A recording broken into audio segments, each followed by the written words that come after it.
আমাদের পৃথিবী যুদ্ধের একটি নতুন যুগে প্রবেশ করেছে। এটি এমন একটি যুগ। आज हमारे पास वीडियो है बांग्लादेश से कि बांग्लादेश नए हथियार लेने वाला है। बांग्लादेश की आर्मी ये 10 नए हथियार लेने वाला है जिसमें एआई का काफी ज्यादा इस्तेमाल है। आज इसी बारे में बात करेंगे और आपको बताएंगे कि बांग्लादेश आर्मी ये कौन से 10 हथियार लेने वाला है जो कि बांग्लादेश आर्मी की लाइफ चेंज करने वाला है। आज इसी बारे में बात करेंगे और आपके साथ शेयर करेंगे कैसे कौन से 10 हथियार है जिससे पूरी दुनिया डरती है और वो बांग्लादेश लेने वाला है, जिसमें एआई का काफी ज्यादा इस्तेमाल है। और एआई के बारे में तो आप सबको पता है, छोटे से छोटी चीज के बारे में भी एआई का इस्तेमाल होता है। तो पहले इस वीडियो को देखते हैं फिर आपके साथ इसके बारे में बात करते हैं। আমাদের পৃথিবী যুদ্ধের একটি নতুন যুগে প্রবেশ করেছে। এটি এমন একটি যুগ যেখানে আর্টিফিশিয়াল ইন্টেলিজেন্স এবং টেকনোলজি ব্যবহার করা হচ্ছে। ডিজিটাল টেকনোলজি যেখানে প্রত্যেকটি মানুষের প্রয়োজন হয়ে গিয়েছে, সেখানে পৃথিবীর প্রত্যেকটি মিলিটারি বাহিনী বর্তমানে আধুনিক টেকনোলজি ব্যবহার করছে। আজকের এই ভিডিওতে আমরা জানতে চলেছি পাগল করে দেওয়ার মতো কয়েকটি মিলিটারি টেকনোলজি সম্পর্কে। এই কয়েকটি টেকনোলজি ছাড়া বর্তমানে মিলিটারি অপারেশন করা প্রায় অসম্ভব। নাম্বার 1, মিলিটারি অপারেশনের সময় পানি এবং কাদা বাধা হয়ে দাঁড়ায়। এই পানি এবং কাদার জন্য মিলিটারি গাড়িগুলো এক জায়গা থেকে অন্য জায়গায় যেতে পারে না। এই সমস্যার সমাধানের জন্য রয়েছে ফোল্ডিং রোডস। এটি হচ্ছে 8x8 এর একটি ট্রাক। এই ট্রাকের পেছনে ফোল্ডিং রোডস রয়েছে। এই টেকনোলজি 10 মিনিটের মধ্যে 165 ফুট রোড বিছাতে পারে। এটি সম্পূর্ণ অ্যালুমিনিয়াম দিয়ে তৈরি করা হয়েছে। এই কৃত্রিম রাস্তাটি 90 টনের বেশি ওজন সহ্য করতে পারবে। এটির বিশেষত্ব হচ্ছে এই টেকনোলজি পানির 4 ফুট গভীরেও সুন্দরভাবে রাস্তা তৈরি করে দিতে পারবে। মিলিটারির যে কোনো গাড়ি এই টেকনোলজি ব্যবহার করে খারাপ রাস্তা এবং কাদার মধ্যে দিয়ে খুব সহজেই যেতে পারবে। কাজ শেষ হয়ে যাওয়ার পর এটিকে খুব সহজেই ভাঁজ করে নেওয়া যায়, আর এটিকে আপনি অটোমেটিক ভাবে ভাঁজ করতে পারবেন।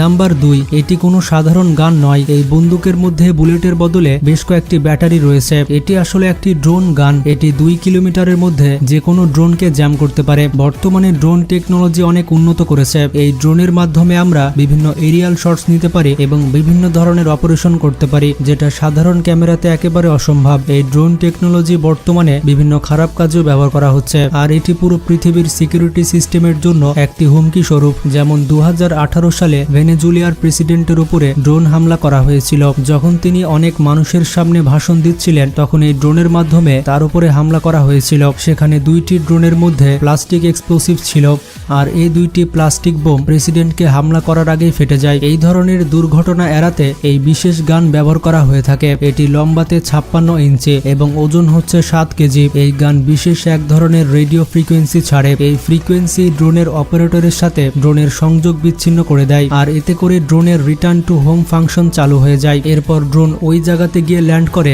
যেখান থেকে সে টেক অফ করেছিল। বেসিক্যালি এটি হচ্ছে একটি রেডিও ফ্রিকোয়েন্সি জ্যামার। এটি মাইলের পর মাইল দূরত্বে কাজ করতে পারে। 2019 সালে এশিয়ান গেমসে এই টেকনোলজি ব্যবহার করা হয়েছিল। সেই সময় এই টেকনোলজি ব্যবহার করে 7টি ড্রোনকে মাটিতে নামানো হয়েছিল, কারণ ড্রোনগুলো নিষিদ্ধ এলাকায় উড়ছিল। তাছাড়া ওই এলাকাতে প্রেসিডেন্টের হেলিকপ্টার যাওয়ার কথা ছিল। ড্রোন গানের মাধ্যমে যদি এগুলোকে সঠিক সময় না নামানো হতো, তাহলে অনেক বড় ধরনের দুর্ঘটনা হতে পারত।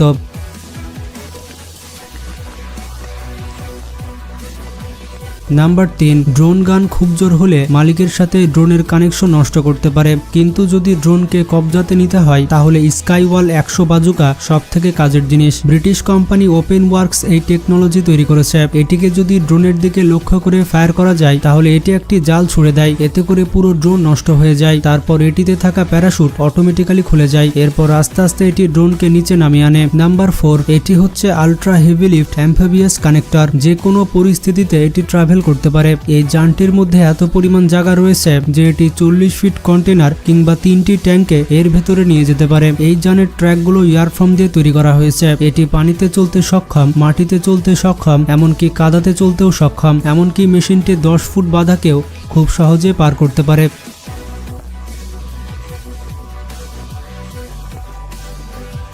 নাম্বার 5, পুলিশ কিংবা মিলিটারিকে প্রায়শই দেওয়ালের পাশ কাটিয়ে গুলি করতে হয়। এই রকম পরিস্থিতিতে বিপদ থাকে যে কোনো বুলেট এসে ব্যক্তির গায়ে লাগতে পারে। কিন্তু এই পরিস্থিতিতে এমন একটি অস্ত্র তৈরি করা হয়েছে যেটির মাধ্যমে দেওয়ালের পিছে থেকেও দেওয়ালের সামনে খুব সহজে গুলি করা যায়। এই অস্ত্রটির নাম হচ্ছে কর্নার শুটার। এটি এমন একটি ওয়েপন যার সামনের দিকে ওয়েপন কিংবা গ্রেনেড থাকে। এই অংশটি 60 ডিগ্রি পর্যন্ত বেঁকে যেতে পারে। অ্যাকুরেট শট নেওয়ার জন্য এটির উপর একটি ক্যামেরা রয়েছে। এই ক্যামেরার মাধ্যমে দেওয়ালের গানের পেছনে থেকেও টার্গেটকে খুব সহজে লক করা যায়। আপনি নিজেকে বিপদে না ফেলেও লো রেঞ্জ কমব্যাট ফাইটে খুব সহজে জয়লাভ করতে পারবেন। নাম্বার 6, এটি হচ্ছে MQ-8 ফায়ার স্কাউট হেলিকপ্টার। এটি হচ্ছে বর্তমান পৃথিবীর সবথেকে অ্যাডভান্স মিলিটারি ড্রোন হেলিকপ্টার। এই হেলিকপ্টারটি এতটাই উন্নত যে এর বৈশিষ্ট্যের কথা বলে শেষ করা যাবে না। কোনো পাইলট ছাড়াই এই হেলিকপ্টার 12 ঘন্টা আকাশে উঠতে পারে। এছাড়া দূরে থাকা কন্ট্রোল ইউনিটকে এই হেলিকপ্টার লাইভ ভিডিও পাঠিয়ে থাকে। টেক অফ থেকে শুরু করে ল্যান্ডিং পর্যন্ত এই হেলিকপ্টারের পুরো ফ্লাইট অটোমেটিক। এই হেলিকপ্টার যে কোনো বিপজ্জনক জায়গাতে ফ্লাই করতে পারে এবং সেটির গোপন ভিডিও করে কন্ট্রোল ইউনিটকে পাঠাতে পারে। তাছাড়া এই হেলিকপ্টারে রয়েছে thermal and night vision sensor, যার মাধ্যমে এই হেলিকপ্টার রাতের বেলায়ও শত্রুপক্ষের যাবতীয় ভিডিও করতে পারবে। শুধু এতটুকুই নয়, এই হেলিকপ্টারে রয়েছে আল্ট্রাসনিক সোনোবয়। হেলিকপ্টারটি এই জিনিসটি সমুদ্রের মধ্যে ফেলে সমুদ্রের 150 কিলোমিটারের মধ্যে যাবতীয় সাবমেরিন এবং জাহাজকে শনাক্ত করতে পারে। নাম্বার 7, এই বিষয়টি সবাই জানে যে পুলিশ এবং মিলিটারির কাছে সার্ভিস ডগ রয়েছে। এই ডগ ওই কাজগুলো করতে পারে যে কাজগুলো মানুষের দ্বারা সম্ভব নয়। যেমন দূরে থেকেই এই ডগগুলো প্লান্টেড বম কিংবা মাইনকে খুঁজে বের করতে পারে। এই সার্ভিস ডগগুলোর জন্য রেক্স স্পেস নামের এই বিশেষ গ্লাস ব্যবহার করা হয়। এর মধ্যে রয়েছে ওয়্যারলেস ক্যামেরা। এই ক্যামেরার মাধ্যমে অফিসার্সরা লাইভ ফিড পেয়ে থাকে। এতে করে তারা দিনের বেলায় অপারেশন করতে পারে, এমনকি রাতের বেলায় অপারেশন করতে পারে। এই কাজগুলো ওয়াটারপ্রুফ হওয়ার পাশাপাশি এর ভেতরে রেডিও ফ্রিকোয়েন্সি রয়েছে, যার মাধ্যমে এই ডগগুলোকে রিয়েল টাইম ইনস্ট্রাকশন দেওয়া হয়ে থাকে।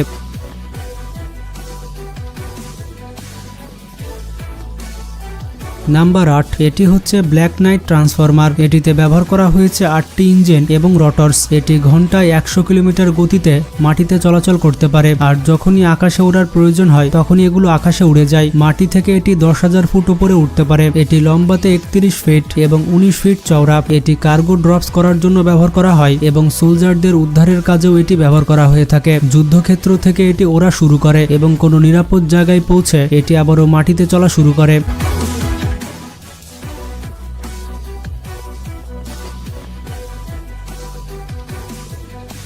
বন্ধুরা, অনেকেই ভেবে থাকে এমবট শুধুমাত্র গেমের মধ্যে পাওয়া যায়, কিন্তু মজার ব্যাপারটি হচ্ছে এটি বাস্তব জীবনেও এক্সিস্ট করে। স্নাইপারকে বাস্তব জীবনে অনেক চ্যালেঞ্জের মুখোমুখি হতে হয়। এই চ্যালেঞ্জগুলো হচ্ছে ওয়াইন স্টেপ, ফগ এবং ডাস্ট। সব থেকে বড় চ্যালেঞ্জ হচ্ছে মুভিং টার্গেটকে শুট করা। এই সকল চ্যালেঞ্জকে সিম্পল করার জন্য তৈরি করা হয়েছে সেলফ গাইডেড স্নাইপার বুলেট। এই বুলেট তার টার্গেটকে শুধু একবার ভালো মতো চিনে নেয়, তারপর এটি চালু করে দেয় অপটিক্যাল গাইডেন্স সিস্টেম। এরপর টার্গেট যেখানেই যাক না কেন এই বুলেট তাকে মেরেই ছাড়বে, যেমনটা আপনারা এই ভিডিওতে দেখতে পাচ্ছেন।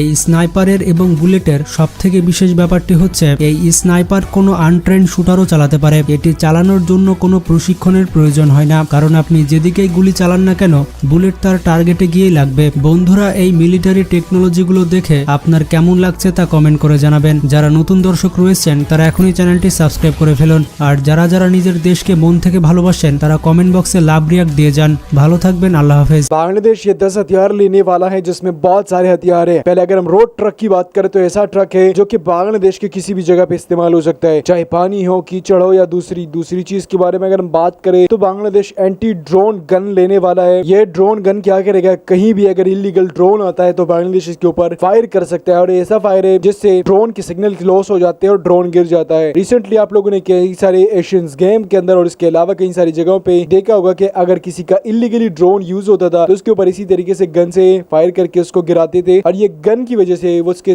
ड्रोन के सिग्नल लॉस होते थे। वीडियो के बारे में जो चीजें थी वो तो आप लोगों ने देखी होगी, लेकिन अपनी तरफ से मैं कुछ बता रहा हूँ जो मैंने रिसेंटली देखी है बांग्लादेश की तरफ से। बांग्लादेश सबसे पहले पाकिस्तान के साथ 40 टन का ऑर्डर कर चुका है। पाकिस्तान से 40 टन मिलिट्री इक्विपमेंट के साथ RDX ले रहा है, जो कि तकरीबन अभी तक पाकिस्तान ने ये ऑर्डर फुलफिल कर दिया होगा बांग्लादेश को। दूसरी चीज, बांग्लादेश पाकिस्तान के साथ एटमी मुआहदा करने वाला है। जब भी बांग्लादेश को मिलिट्री इक्विपमेंट में एटमी हथियार की जरूरत पड़ती है, यानी न्यूक्लियर हथियार की जरूरत पड़ती है, तो पाकिस्तान बांग्लादेश को प्रोवाइड करेगा। पाकिस्तान इसको सेल नहीं कर रहा, सेल करेगा तो उसका मतलब ये कि पाकिस्तान अपनी टेक्नोलॉजी बांग्लादेश को दे। फिर अगर बांग्लादेश और पाकिस्तान के बीच में भी लड़ाई होती है तो बांग्लादेश पाकिस्तान के ऊपर इस्तेमाल कर सकता है, लेकिन मुआहदे के तौर पर ऐसा इस्तेमाल होगा जब भी बांग्लादेश को इसकी जरूरत पड़ेगी फिर किसी दूसरे मुल्क के ऊपर हमला करने के लिए, लेकिन पाकिस्तान के ऊपर हमला नहीं कर पाएगा। इसके अलावा अगर हम बात करें तो बांग्लादेश राफेल फाइटर जेट लेने वाला है फ्रांस से। तो कोई टोटल मिला के 10 हथियार है जो कि बांग्लादेश आर्मी लेने वाली है, जिससे इंडिया काफी परेशान है कि कैसे बांग्लादेश ये हथियार ले रहा है।